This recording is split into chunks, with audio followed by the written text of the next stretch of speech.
আজকে আপনাদের একটা খুব ভালো জায়গা দেখাতে চলেছি, তোমরা ধৈর্য ধরে থাকো। আমরা কিছুক্ষণের মধ্যে এসে পৌঁছে যাব। তো সেই জায়গায় যাচ্ছি, তোমরা তাই রাস্তাতে একটু ভিডিও করলাম। এমন একটা জিনিস আজকে দেখাবো, আপনারা হয়তো চমকে যাবে। এই জায়গায় আগে যদিও এসেছো কেউ আমাকে কমেন্ট করে জানাবে, যদিও যারা যারা কেউ আসনি তারাও আমাকে কমেন্ট করবে। আমি যাচ্ছি, ঠিক আছে। রাস্তায় কিছুক্ষণ পরেই আমরা পৌঁছে যাব, তো সেই জন্য তোমাদের বলছি তোমরাও আমার সঙ্গে থাকো। আস্তে আস্তে এইভাবে যাচ্ছি, গেলেই পৌঁছে যাচ্ছি। তারপরে তোমাদের দেখাবো আমরা এই জায়গায়। এই জায়গাটা নিশ্চয়ই তোমরা জানো বা চেনো আগে থেকেই, তো যারা যারা জানো অবশ্যই দেখলে বলবে। বুঝতে পেরেছ? পৌঁছে গেছি সেই মন্দিরে। মন্দিরের সামনে নাম লেখা আছে, তোমরা বুঝতে পারছো। মন্দিরের ভেতরে এবারে প্রবেশ করবো আস্তে আস্তে। তোমরা দেখো, আমরা মন্দিরের মধ্যে প্রবেশ করছি। তার মধ্যে কি কি ঠাকুর আছে দেখাচ্ছি তোমাদের। দেখো, এবারে দেখতে পাচ্ছ বন্ধুরা, মন্দিরের ভিতরে কে কে আছে।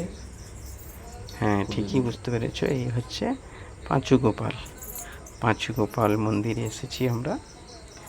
তো এটা হচ্ছে পাঁচু গোপাল, দেখতে পেয়েছো কত সুন্দর লাগছে পাঁচু গোপালটাকে। আশা করি ভালো লাগছে। তো তোমরা কেমন আছো বলবে। আমার মেয়েও বেরিয়ে পড়েছে মন্দির বাইরে, দেখেছো পুজো দিয়ে বেরিয়েছি। এই মন্দিরের সামনে ছবিটা তোমাদের ভালো করে দেখাচ্ছি। মেয়েটাও এই সামনে ছবিগুলো দেখে খুব খুশি হচ্ছে। হ্যাঁ, এই মেয়েটার পা ধরে প্রণাম করছে মেয়েটা। এই হচ্ছে, এও তো ছেড়ে আসতে চাইছে না, বাচ্চা তো, তাই আনন্দ পাচ্ছে। এই মন্দিরটা এসে খুবই ভালো লাগলো। যারা যারা আসনি তোমরা কিন্তু চলে এসো এই মন্দিরের সামনে। আমার মেয়ে তো ভীষণ খুশি মন্দিরে দেখে। মন্দির থেকে বেরিয়ে মেয়েটা দৌড়াদৌড়ি করছে। এবারে আমরা বেরোবো। এই বাইক নিয়ে এসেছি, বাইকে এবারে উঠবো। মন্দির থেকে বেরোনো হয়ে গেছে, তো তোমাদের আরেকবার ভালো করে মন্দিরটা দর্শন করিয়ে দিই। মন্দিরটা যদি কেউ চেনো বলবে। তো তোমরা যদি কেউ আসতে চাও, কাঁথি থেকে সোজা চলে আসবে রসলপুর বাস স্ট্যান্ডের দিকে। রসলপুর বাস ধরে রসলপুরের রাস্তায় শ্যামচক মোড়ের কাছে পাঁচু গোপালের মন্দির। তোমরা কেউ যদি আসবে চলে আসতে পারো। এই পাঁচু গোপাল কিন্তু খুবই জাগ্রত। এটা হচ্ছে ছোট ছোট বাচ্চাদের জন্য খুবই মানে ভালো, এবং এখানে মাদলিও দেওয়া হয়।